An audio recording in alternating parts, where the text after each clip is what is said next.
Bonjour et bienvenue sur ce GPS pour la famille. Aujourd'hui, en ce début de mois de décembre, nous allons aborder le thème de la sobriété en famille, comment bien vivre cette vertu en famille.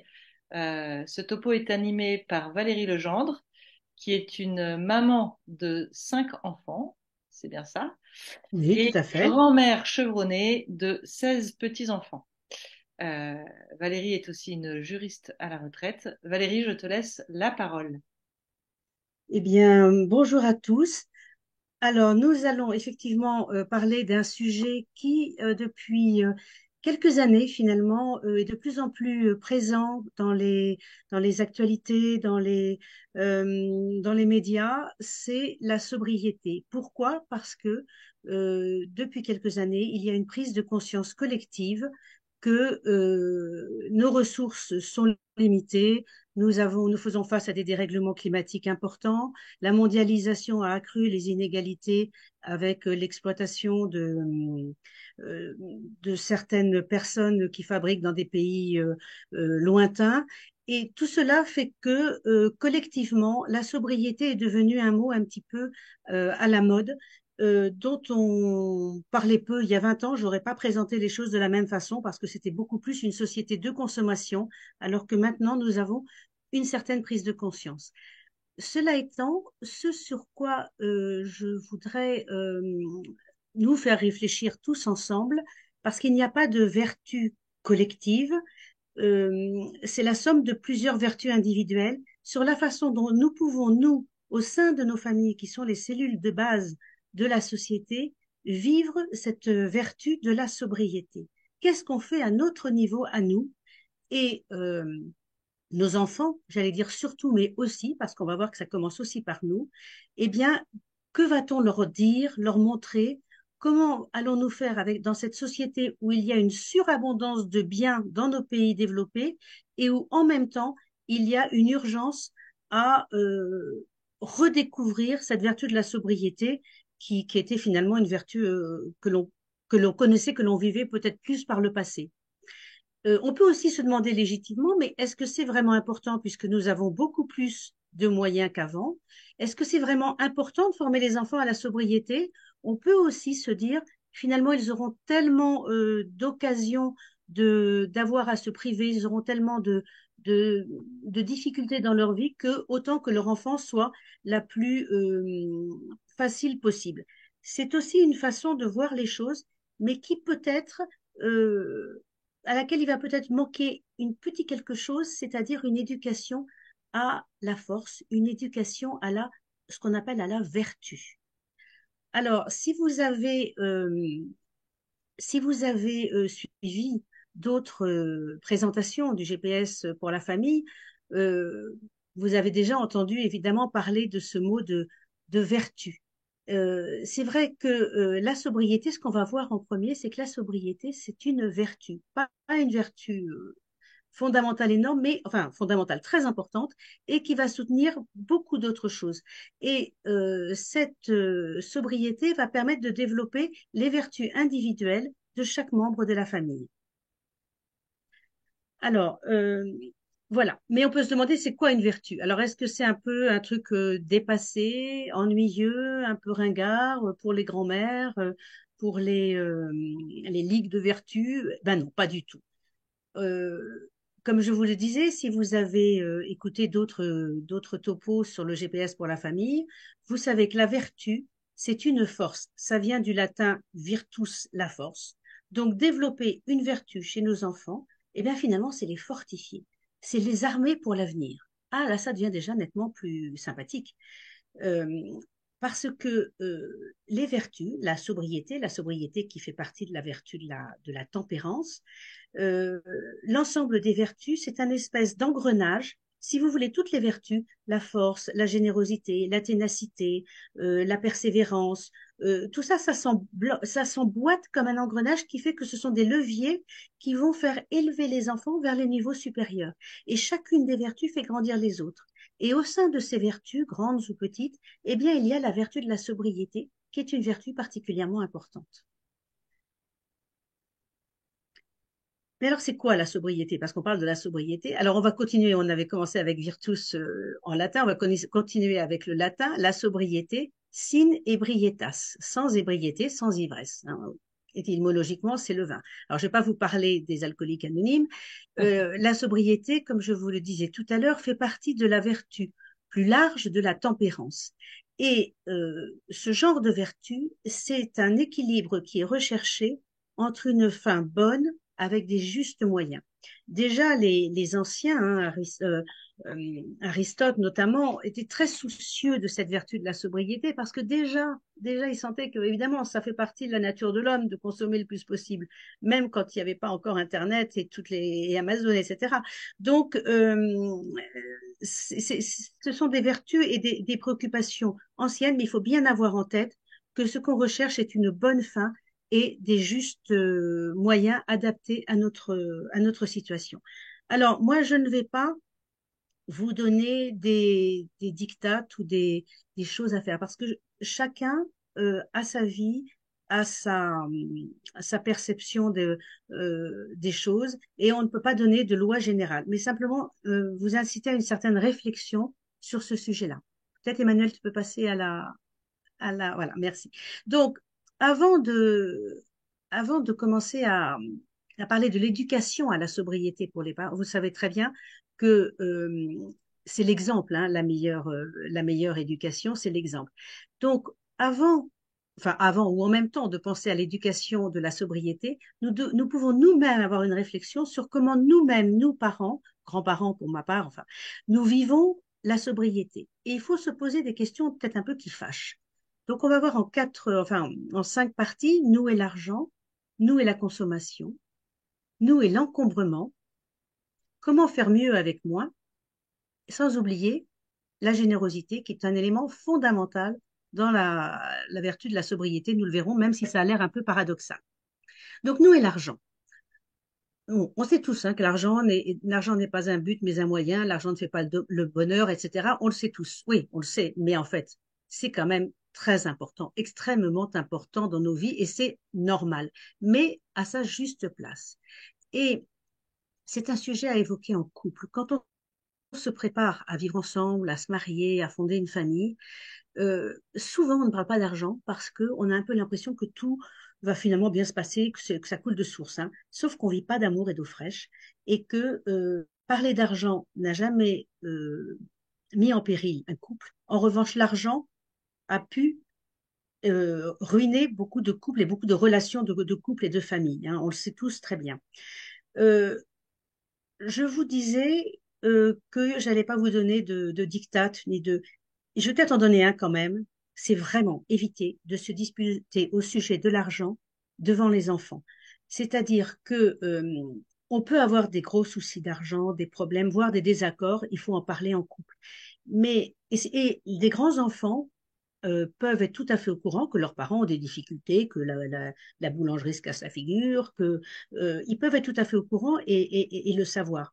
Mais il est important que les parents se montrent unis, et même lorsque les parents sont séparés, que encore plus presque, il peut y avoir une surenchère entre les parents ou une surenchère entre les grands-parents, euh, il est important qu'il y ait une cohésion quand on parle d'argent, parce que sinon, qu'est-ce qui se passe? Eh bien, c'est que les enfants se disent, puisque mes parents se déchirent sur l'argent, c'est que l'argent est important, et si l'argent est important, pourquoi est-ce qu'ils me disent que je dois être sobre? Voilà.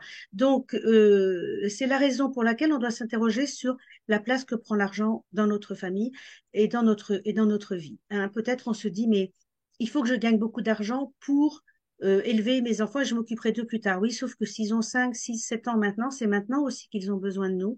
Donc, il y a peut-être des arbitrages à faire entre le temps que je consacre à gagner de l'argent, le temps que je consacre à mes loisirs et le temps que je consacre à mes enfants. Et c'est cette gestion du temps global pour laquelle peut-être il va falloir sacrifier un petit peu de gain d'argent. Mais encore une fois, toutes les situations sont envisageables et parfois on ne peut pas faire autrement que de devoir passer beaucoup de temps à gagner de l'argent parce que c'est très dur et qu'on en gagne peu. Eh bien, à ce moment-là, on devra peut-être sacrifier plus de temps de loisirs pour se consacrer plus à sa famille. Voilà. Alors, corollaire, nous et la consommation. bon, c'est pareil, hein, on n'a pas forcément, je dis un joujou, mais on n'a pas forcément de quoi s'acheter des joujoux. On peut être à 5, 10 euros près. Euh, mais disons que face à un caprice que nous avons, petit ou grand, hein, que ce soit dans une solderie à 1 euro ou que ce soit le dernier iPhone, il y a un sketch d'Anne Romanoff qui est assez drôle sur la consommation et elle disait une phrase qui m'a vraiment frappée, évidemment avec l'humour qu'on lui connaît, devant un objet, ai-je besoin d'en avoir envie ou envie d'en avoir besoin? C'est assez profond. Et souvent, je me redis cette phrase lorsque j'ai envie de m'acheter, enfin, quand je ressens le besoin d'acheter quelque chose, est-ce que vraiment j'ai besoin d'en avoir envie? Euh, et quel consommateur montrons-nous à nos enfants? Si nous sommes toujours en train de parler soit du dernier petit truc qu'on veut s'acheter pas cher ou de la dernière voiture si on est richissime, voilà.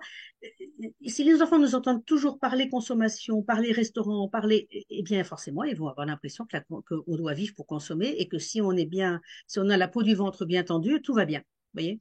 Donc, c'est aussi une réflexion à avoir en fonction de nos propres situations. Également, si nous consommons, c'est parce que souvent nous pensons que nous avons besoin de choses. Et si nous pensons que nous avons besoin de choses, c'est souvent que nous en avons déjà trop. On peut s'interroger sur nous et l'encombrement, nous et l'amoncellement des choses. Alors, bon, cette photo est assez, c'est peut-être pas tout à fait comme ça chez nous, mais combien avons-nous de choses en double, en triple chez nous, au cas où? On a parfois besoin, alors pas tout le monde, hein, on a parfois besoin d'avoir beaucoup de choses autour de nous. Et finalement, l'encombrement dans nos armoires de vêtements, de choses, on a 10 épluches légumes, on a 15 tire-bouchons pour le cas où on en perdrait un. Et finalement, quand tout est encombré, quand la cuisine est pleine de tas d'appareils ménagers divers et variés qui prennent la graisse, etc., eh bien, on a la vue brouillée et la vie brouillée parfois, l'esprit brouillé. Et être entouré de plein de choses, c'est pas une sécurité finalement, c'est un faux cocon. Alors, peut-être pas, vous savez, vous avez sans doute entendu parler de Marie Kondo, la papesse du rangement.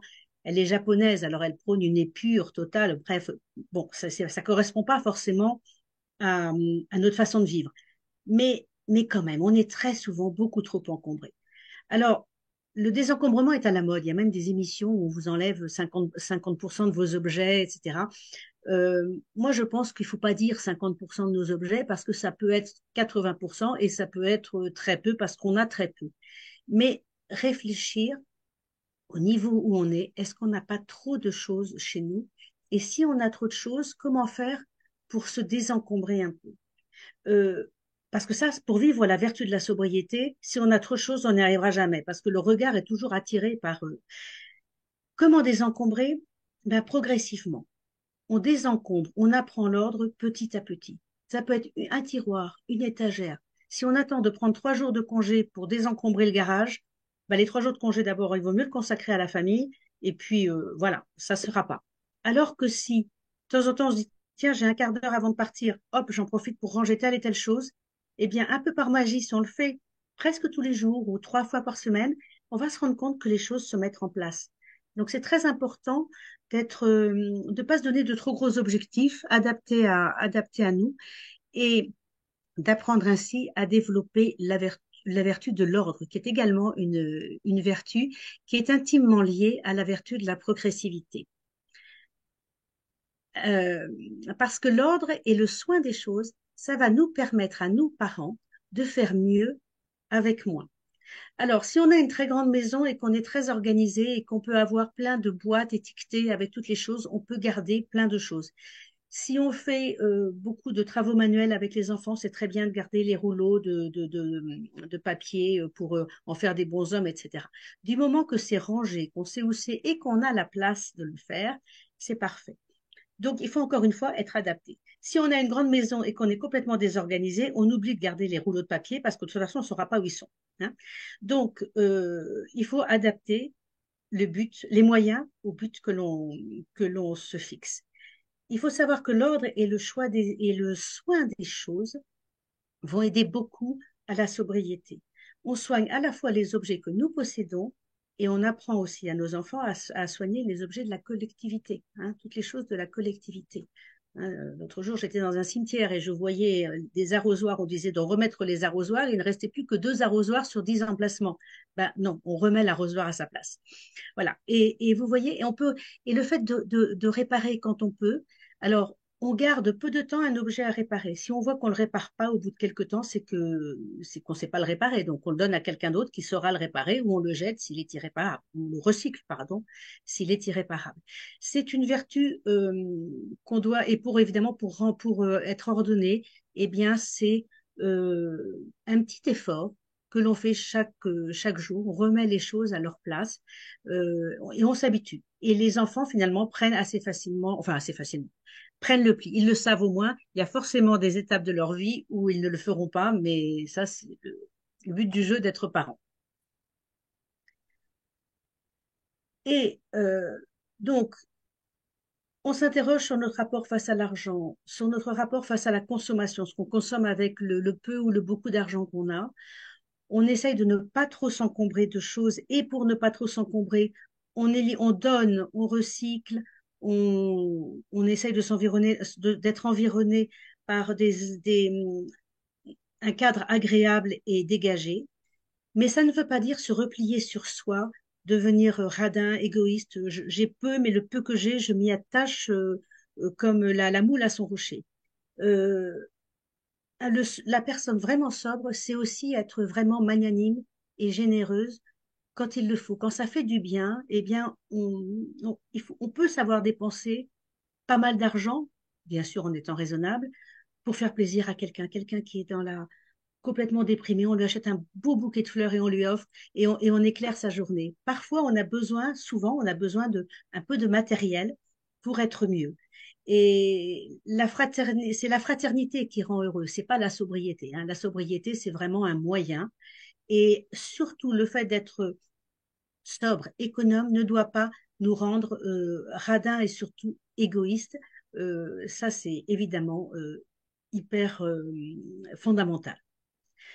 Alors, une fois que nous, les parents, nous avons fait un peu cet examen, évidemment, on se dit, mais avec les enfants, comment on va leur apprendre? Parce qu'un enfant, c'est capricieux parfois.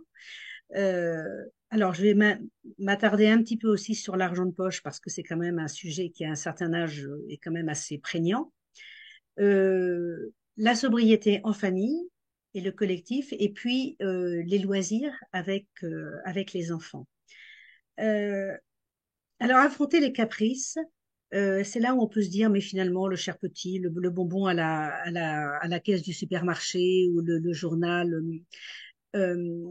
un enfant ne deviendra pas un dangereux psychopathe parce qu'on leur a dit non quand il a 3 ans et qu'il trépigne à la caisse d'un magasin ou en public. Tant pis, toute le honte bue, le ridicule ne tue pas, et puis voilà. On affronte le caprice s'il le faut. Il est bon qu'un enfant, même tout petit, sache qu'il peut y avoir une certaine frustration. Et on voit bien d'ailleurs que très petit, les enfants savent très bien manipuler le parent ou le grand-parent qui va s'aider, et ils savent très bien aussi avec qui ils ne peuvent pas jouer ce jeu-là. Donc, nous devons affronter certains caprices, tout en leur donnant bien sûr le nécessaire. Et il faut qu'ils connaissent ce que c'est qu'un bonbon, ce que c'est qu'un gâteau, euh, voilà. Mais il y a une certaine sobriété, une certaine mesure qu'on doit leur apprendre, sinon on leur rend pas service. Donc c'est très dur pour nous. On a l'impression qu'ils souffrent, et effectivement, ils souffrent vraiment, vraiment, vraiment sur le coup. Mais après, ça les construit. Donc, affronter les caprices sans trop de crainte. L'argent de poche, vaste sujet. Faut-il en donner, faut-il ne pas en donner? Je vous donnerai pas de diktat. Moi, mon-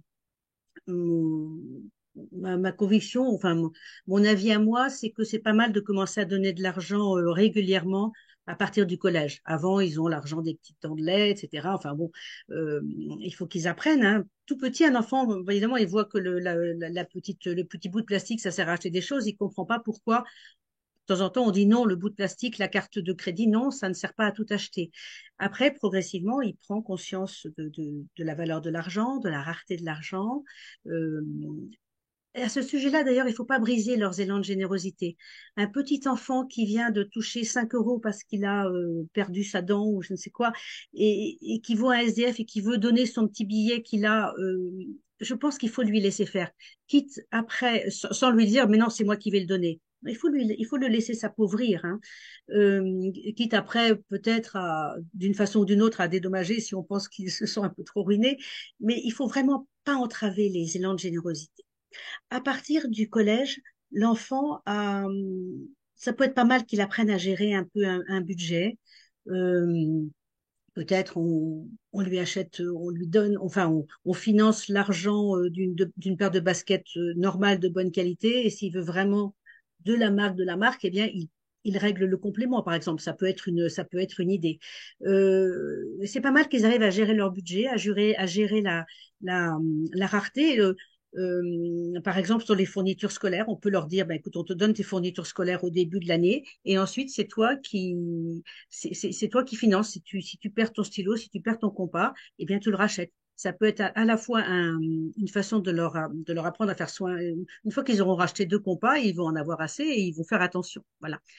Euh, Là où ça devient encore plus enfin pas problématique, mais où c'est un vrai sujet, c'est à partir du lycée et enfin les grands enfants, les jeunes adultes qui sont encore dépendants de leurs parents.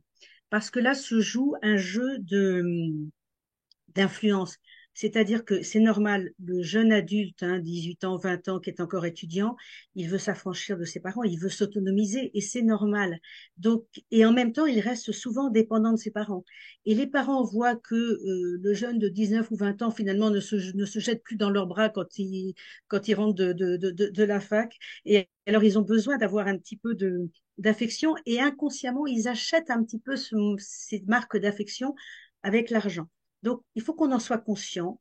Euh, Moi, je serais assez d'avis que si les moyens le permettent, on donne de quoi aux étudiants de pouvoir étudier tranquillement, enfin tranquillement, le plus sereinement possible, sans avoir à avoir des boulots, des jobs à plein temps très pénibles qui peuvent les entraver, si on a, bien sûr, si on peut le faire, et en même temps, bien sûr, les inciter à gagner de l'argent par eux-mêmes. Vous voyez, il y a un certain équilibre, mais il faut être conscient qu'il y a toujours ce risque de chantage mutuel, d'une part les enfants qui veulent s'affranchir des parents et les parents qui veulent un peu retenir les enfants par ce lien affectif que devient l'argent à ce moment-là.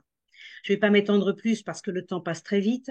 Je voulais vous parler, voilà, dans l'éducation à la sobriété, donc il y a l'éducation à l'argent, on a parlé de l'encombrement chez les parents qui sont quand même chez eux, les maîtres de la maison. Euh, L'ordre, on doit le vivre, enfin, on doit essayer de le vivre nous-mêmes et on doit essayer de l'inculquer à nos enfants. Euh, un principe, à mon sens, c'est qu'un enfant, qu'il partage sa chambre ou pas, ils peuvent être en collectivité dans la chambre, en deux, trois, ou dans la même chambre, un enfant doit, même très jeune, s'occuper de sa chambre. C'est-à-dire que, je m'explique, imaginons un couple, ils travaillent tous les deux, ou enfin, ils ont les moyens d'être aidés à la maison, voilà, où l'un ne travaille pas, est à la maison et a, entre guillemets, le temps d'entretenir la maison. Euh, Quoi qu'il arrive, qu'on soit aidé de l'extérieur ou pas, un enfant doit savoir ranger sa chambre, faire la poussière, passer l'aspirateur dans sa chambre.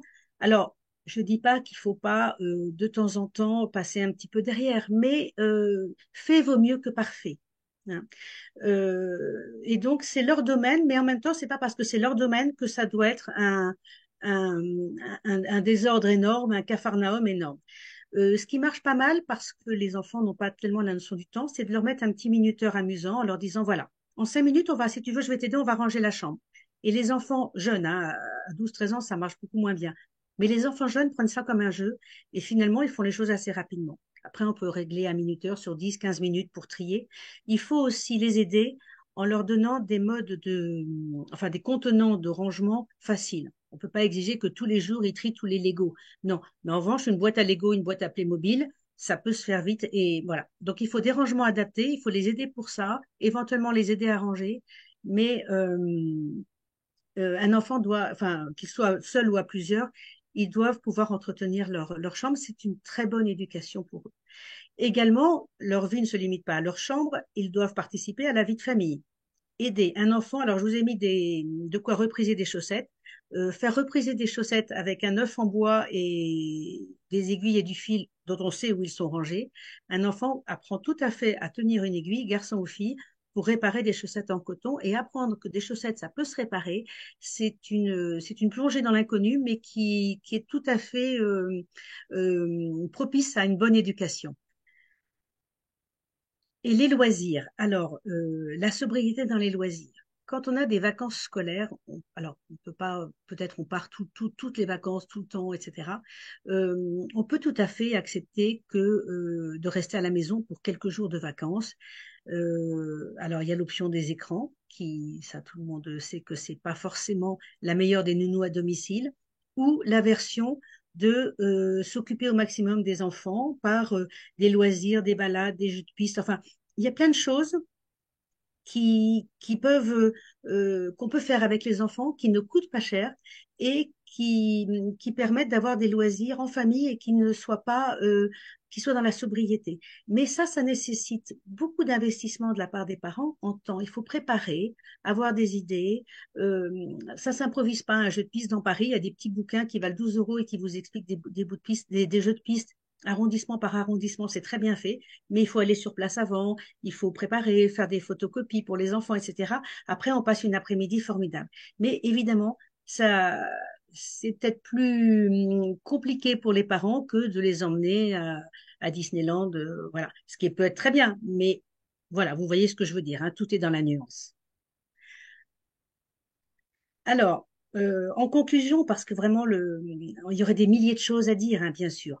Euh, Disons que ce qu'on peut retenir, plus que des idées, des recettes, c'est que chacun d'entre nous, hein, je me mets vraiment dans le lot, euh, chacun d'entre nous doit réfléchir comment mieux vivre cette vertu de la sobriété, comment adapter les moyens aux enjeux recherchés. Par exemple, c'est très bien de faire soi-même, par exemple, les goûters. Hein, c'est formidable. Vous avez plein de tutos sur Internet, plein de recettes pour faire soi-même. Oui, mais si vous travaillez beaucoup, que vous n'avez pas de temps, faire les goûters jusqu'à minuit, c'est pas forcément vivre la sobriété. À ce moment-là, il vaut peut-être mieux acheter un paquet de gâteaux. Voilà, ils n'en mourront pas pour passer du temps en famille. Vous voyez? Donc, le temps, l'argent et la richesse, ce qu'on ne pourra pas acheter une minute de plus à la fin de notre vie, c'est du temps. Hein, voilà.